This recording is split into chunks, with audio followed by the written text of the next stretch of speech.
Hi, my name is Demoris Walker, and I live here in Laurel Falls subdivision. I've been a resident here for over 20 years, and I've been fortunate to be able to raise my family in this community. And there's been a change, though, with this community. There's been a big decision that was made by the Zoning Board of Appeals with regards to a new funeral home, crematorium, and petatorium that is being added to our neighborhood. The decision that was made did not take into account of the community's opinion, nor did it properly inform us of the process. And so with those decisions, that decision being made was also made without um, any kind of neighborhood impact study on how it would affect us. But this is a big change. This is a major change for us because it impacts our safety, it impacts the feel and look of our community, and it also impacts our property value. My name is Rhonda Novak, and I live in Trillium Forest. Let's get straight to the point. A development like this will increase traffic in our community by 20 to 40%.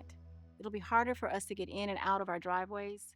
It'll be harder for our school buses to pick up our kids. It'll be harder for emergency vehicles to get to our families. My name is Wayne Amos.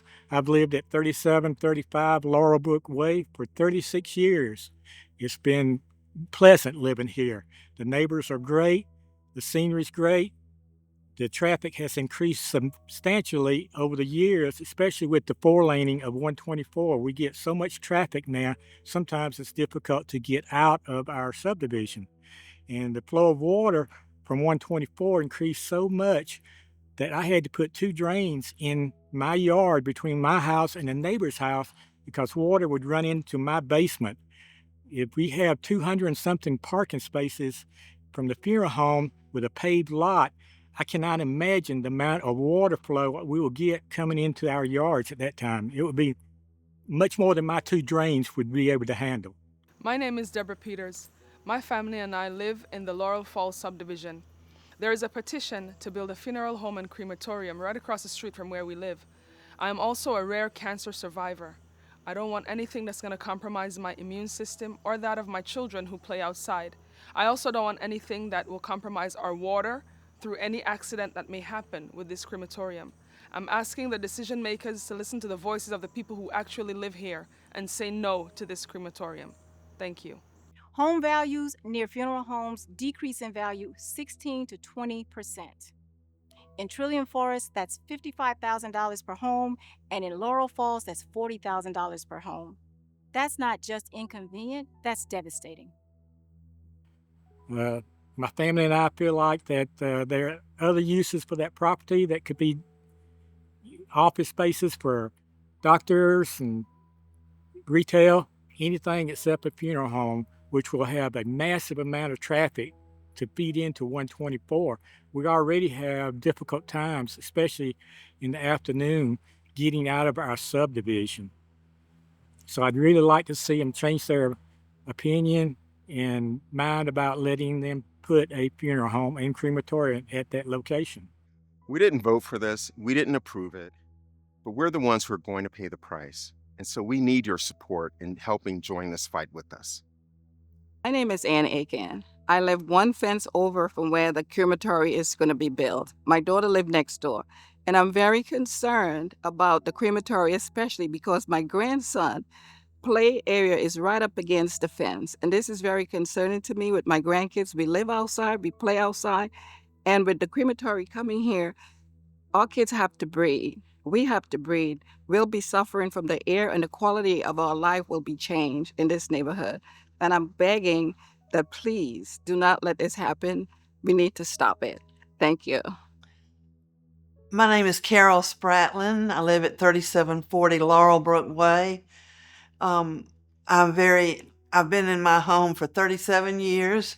I'm very concerned about our neighborhood and the impact that this property will be. It will damage our property values by having a funeral home with a crematory and pet crematory. And I just wanted to speak up and say I'm very concerned about it, and I'm not for it. And I appreciate everybody that's working hard against this, because we've fought things before and we need to fight this because this will not be good for our neighborhood. It will not be good for our property value, and it's just not a good thing. Thank you.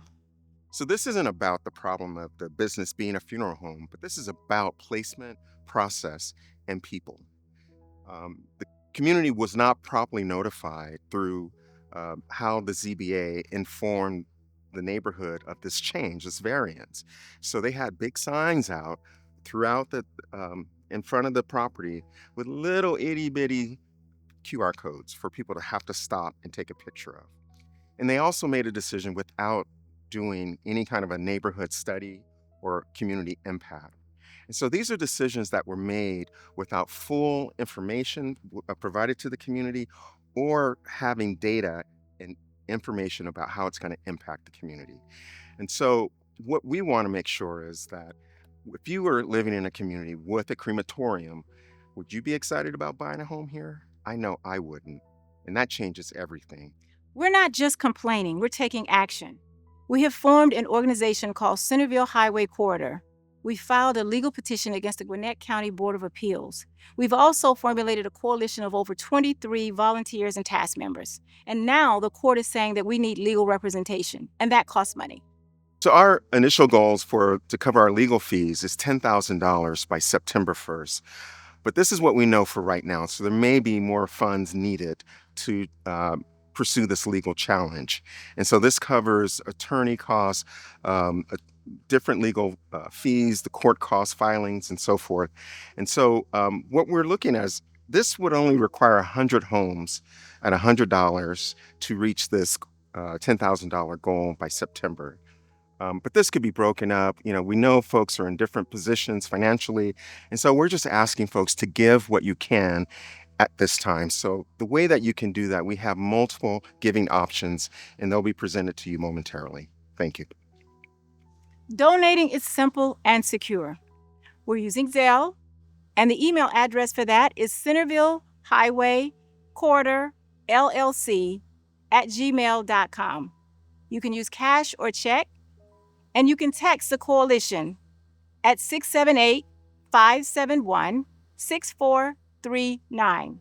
Every dollar is tracked, and every penny is used for legal action. We're standing up for 400 families.